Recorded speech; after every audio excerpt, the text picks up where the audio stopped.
Sreemad Bhagavata says that this Periyar or Mahanadi is actually Pradiji, flowing westward. Some detail I would like to tell you is that, first of all, understand the word Mahanadi prefixed by the word Pradiji clearly indicates the Periyar in Kerala. It is described as Pradiji. Pradiji means flowing westward.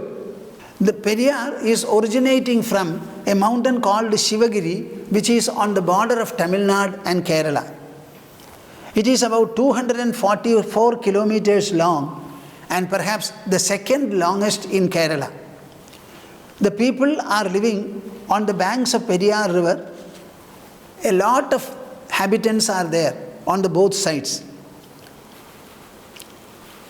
The legendary association of Periyar, Kaladi. Kaladi is the birthplace of Shankara.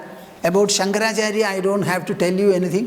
As a very young lad, he started walking from the Purna or Periyar river, and then he went up to Narmada to meet Govindapada, his guru, and getting initiated and finally instructed by him, he took up the task of restoring the Vedantic culture and philosophy in India.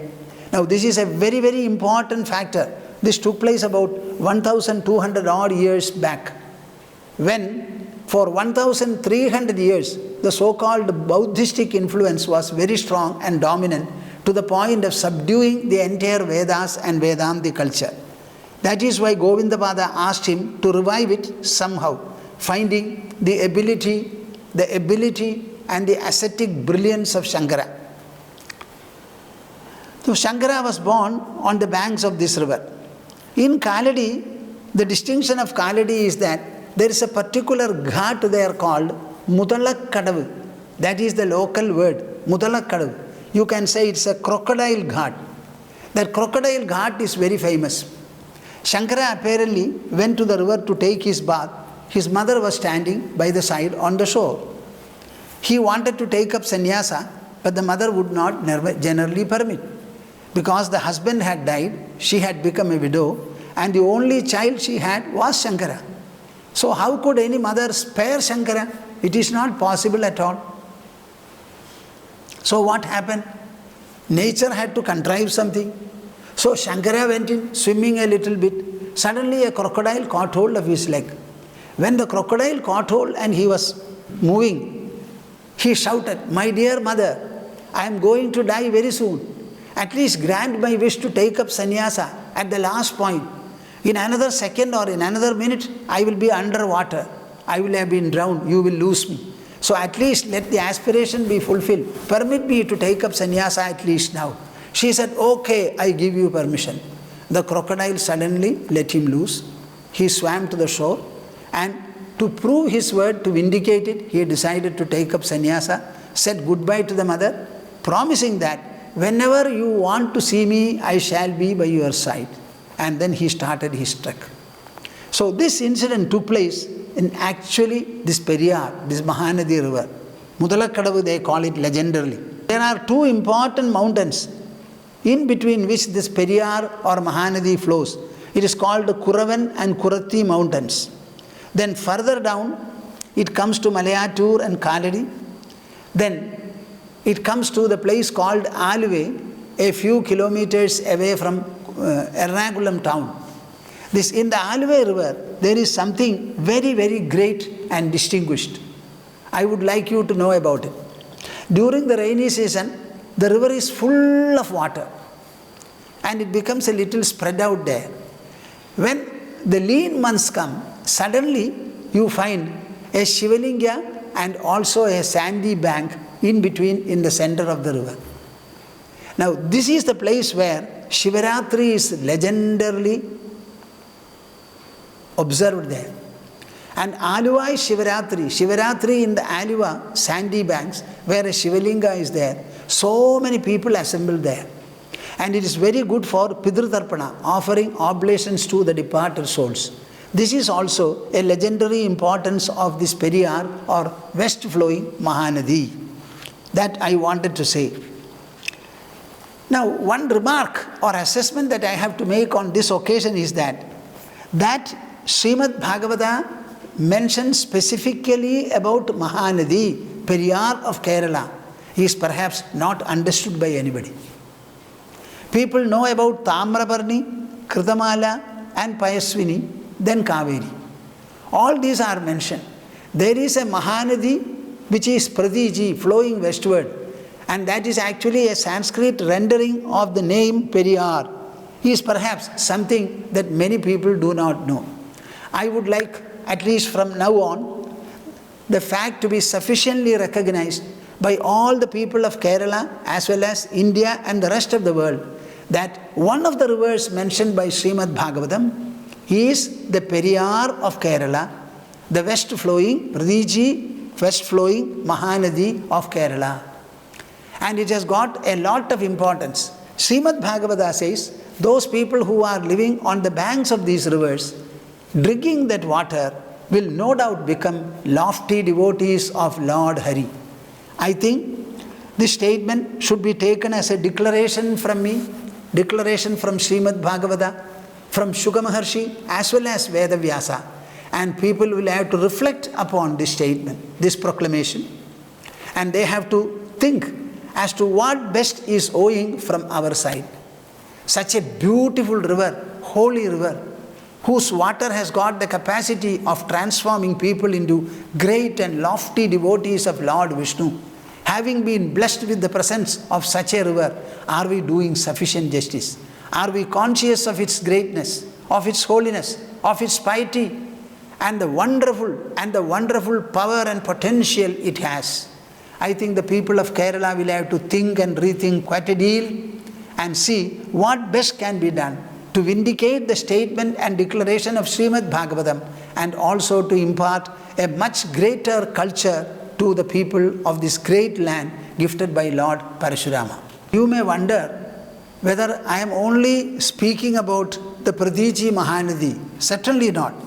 Bhagavatam speaks about all the rivers. Which are the rivers in the Dravida Pradesha? Tamraparni Nadi Yatra Kridamala Payaswini Kaveri cha Mahapunya Pradiji cha Mahanadi. There are altogether two lines used, two halves of two different verses. The first half is Tamraparni Nadi Yatra Kridamala Payaswini. These are referring to Tamraparni, Kridamala, Payaswini, in other words Pala. Then Kaveri. I believe Kaveri is already considered to be very holy. Similarly, Tamraparni, Kridamala and Payaswini, they are considered to be very holy rivers. To which extent the people of Tamil Nadu regard them, etc., I am perhaps not equipped to tell you now. But being a person born in Kerala and Narayana Bhavanam being situated here, I can tell you with a little more of confidence and clarity about this particular river, Pradiji cha Mahanadi. But the fact remains that all these rivers flowing in the Dravida Pradesha are equally holy, and the people in these respective areas should understand the declaration or pronouncement in Srimad Bhagavatam in its proper light, and they should feel inspired and see everything possible is done. First of all, to preserve the rivers and in the holy manner in which it is expected, not to pollute them and spoil them. See that the river is something much more than a mere flow of water. As is the sea very important and crucial to the life upon the earth, the rivers also are extremely important. So our attitude towards them should be one of holiness, because when the holy attitude is generated and extended to the sources of nature, we will not spoil nature at all. We will preserve them with a lot of alacrity, concern, fondness and otherwise. That is very important. So my intention in saying this is, Pradiji cha Mahanadi is an expression which people have not understood properly. If what I say is correct, it is extremely necessary a correction in understanding is brought about. Whenever there is a holy river or a holy place, the people around the area recognize it first, traditionally, by virtue of their birth and association. When they started honoring and adoring the place, seeing the adoration, others will come. See, take the Sabarimala temple.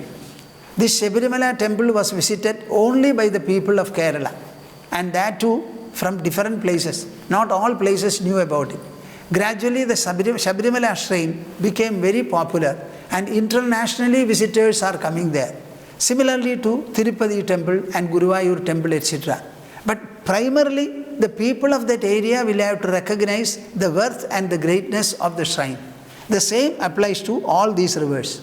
The residents in the area of Tamraparni, similarly Kritamala, and then Palar or Payaswini, Kaveri, all of them will have to think about it. Sreemad Bhagavata has mentioned particularly about these rivers. If we are drinking the water of these rivers, making use of them, automatically our minds will become very devoted to the Supreme Lord. Thinking in this manner, it has to be considered as a sanctifying, a very holy center, a very holy source. This I wanted all the people to recognize and react to. Karabhajana continues.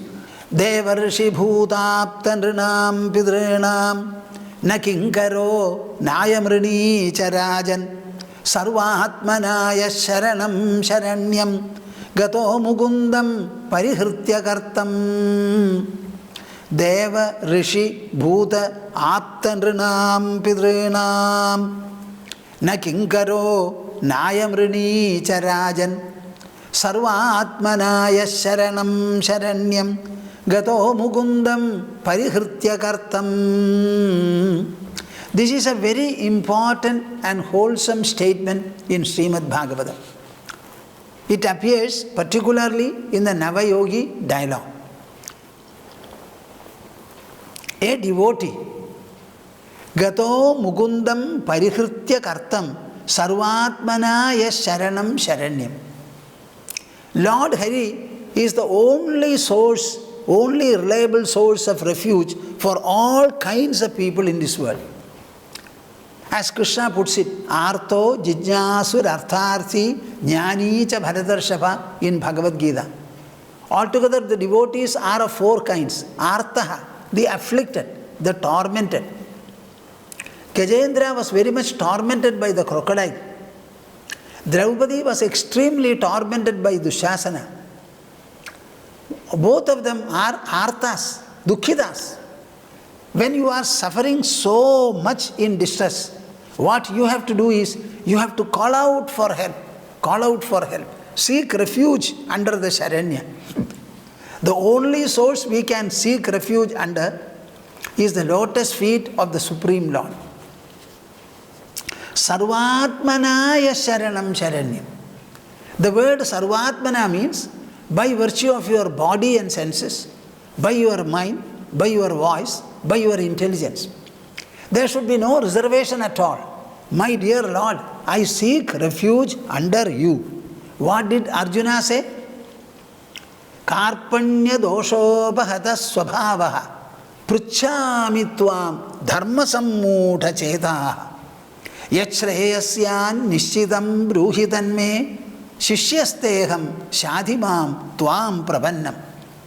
He admitted that he was completely deluded, overpowered by Karpanya dosha.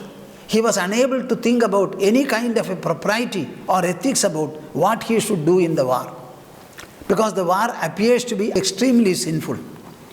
I am a seeker of Shreyas. I don't know how to achieve it.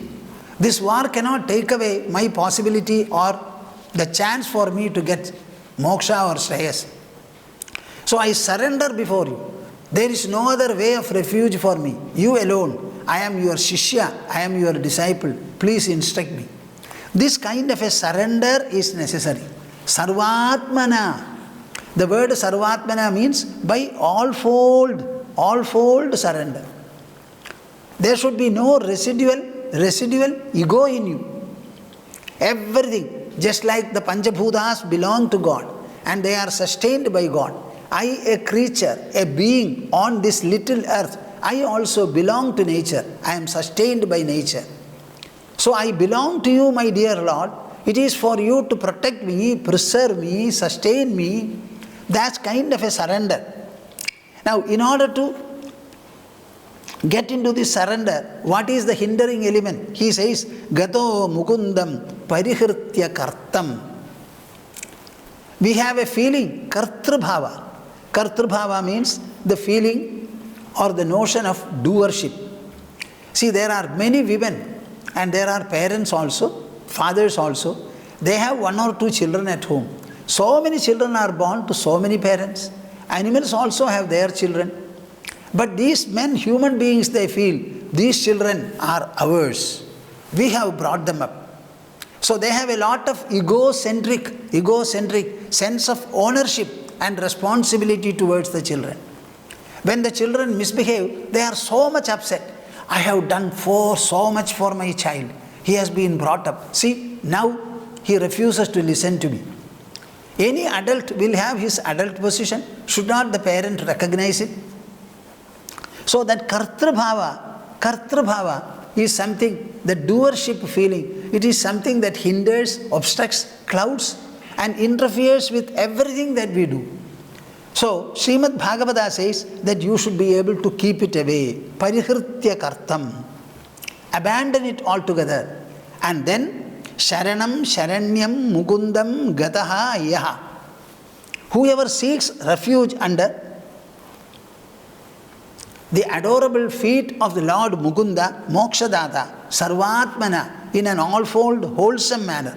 Devarshi Bhuta Aptanrinam Pitrinam Na Kinkaro Nayamrini Charajan. Such a devotee, he says, he is not at all a kinkara, a servant of anybody. Means what? We are asked to do Panchamahayajnas. What are the Panchamahayajnas? Deva Yajna, Rishi Yajna, Bhuta Yajna, Apta Yajna and Nri Yajna, Pidri Yajna. Panchamahayajnas are there. We are supposed to do it. A devotee who has made all-fold surrender to the lotus feet of Lord Mukunda, he says, Na kinkaraha. He is not a servant of all these sources. Either the Devas, all the Pitris, or the Maharshis, or anybody else for that matter. Naya Mridija Rajan. He doesn't owe them a single paisa from here. Can you imagine what a great position devotion takes you to? He is not at all indebted to anybody at all in this world or in the other world. He becomes a free person. But he should not have any ego in him. He is born like so many other beings and so many other things in this world. Let him live. Let him speak. Let him think. Let him articulate very well. Let him get married. Let him have 1 or 2 children. Let him look after them. Have a decent job. Make a house. Live. Everything he is permitted to do. But he should not at any point of time feel a sense of ownership or egoism about whatever he does. This is something very, very important. Devarshi bhuta aptanrinam pidrinam na kinkaro nayamrini charajan. There are some people, viewers, who write to me, Swamiji, what are we supposed to do? There are our departed souls. To which extent are we indebted to them? How long do we have to perform shraddha towards them? Are they already born or not born? How do we know? One's very special letter has arrived. He presents a certain number of assumptions and he is asking me, whom I adore as X, others think he is Y. What is this? So there are a number of propositions here. We are all confused. So here Bhagavata clearly lifts you up from all these notions. Gato mukundam parihritya kartam. Shedding aside, shedding your ego. If you seek refuge under the one, whose refuge alone is valid, whose refuge alone is sufficient for you, there is no other source to give you refuge. If you are able to do it in a sarvatma bhava, all-fold manner, such a person, he is not a servant of any of the higher forces. Nayam Rinija Rajan. He doesn't have any indebtedness towards anybody. He becomes free. He becomes devotionally protected, engulfed, and he is made full in his mind and heart. Devarshi bhuta aptanrinam pidrinam na kinkaro nayamrini charajan sarvatmanaya sharanam sharanyam gato mukundam parihritya kartam.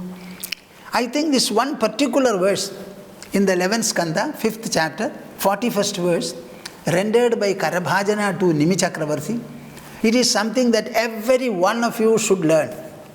And you should impart the message, giving a lot of confidence and clarity to the members of your house, particularly young children. They may not fully appreciate and understand what you say, but when they grow old, you will find this is the greatest security, safeguard and insurance for them.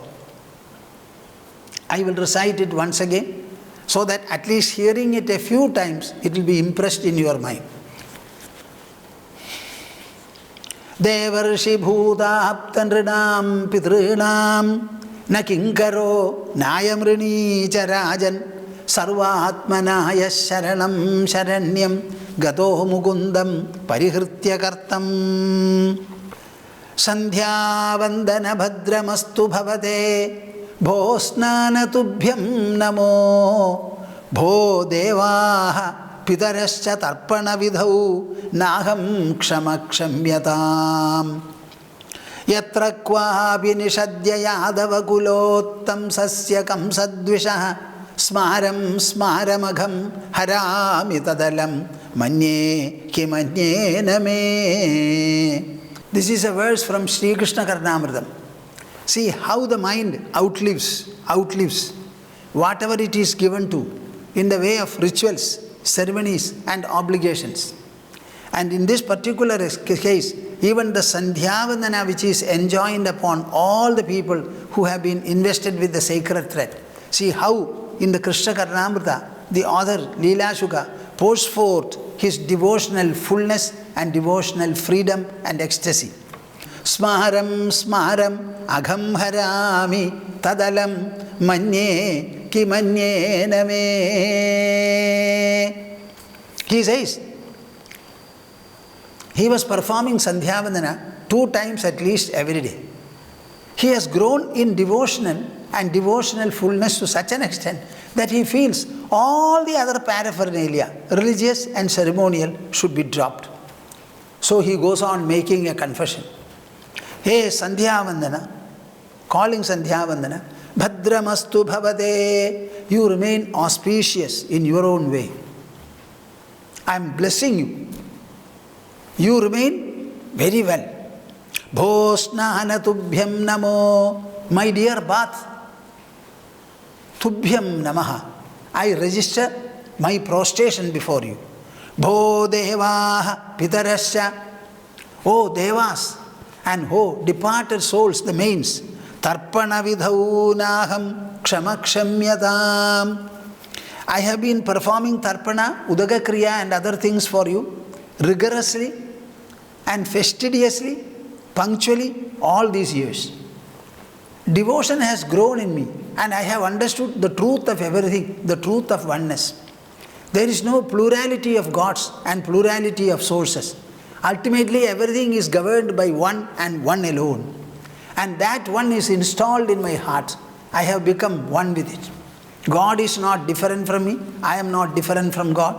The world is not different from me. The world is not different from God. Altogether it's all one full oneness, nothing else. Unbreakable, continuous, indivisible. My mind is installed in it. Therefore, naham kshamakshambyatam. With this knowledge of oneness, I will not be able to honor you and offer you anything. The question of offering and honoring arises only when there are at least 2. So in my present situation, I cannot entertain anything like a ritual or a ceremony or a routine of a ceremonial nature, ritualistic nature. Bhodevaha pitarascha tarpana vidhau naham kshamakshambyatam yatra kvapi nishadya yadava kulottam sasya kamsadvishah. If you are saying goodbye to all of us, then what is it that you are clinging to and what will you do? He says, yatra kvapi nishadya. If I have to perform Sandhyavandana, I have to look for the time. Has the sun arisen? How long is it that since he has risen up? So I have to look into a particular time, a particular place, have my bath, hold water in my hand, etc. So this is all related to a number of formalities. I am not going to worry about them. Similarly, if I have to perform Shraddha for the departed souls, I have to remember the day when they have died. I have to call a priest. All these formalities I am not able to do. My mind is sufficiently sunk into the idea and truth of oneness and its realization and experience.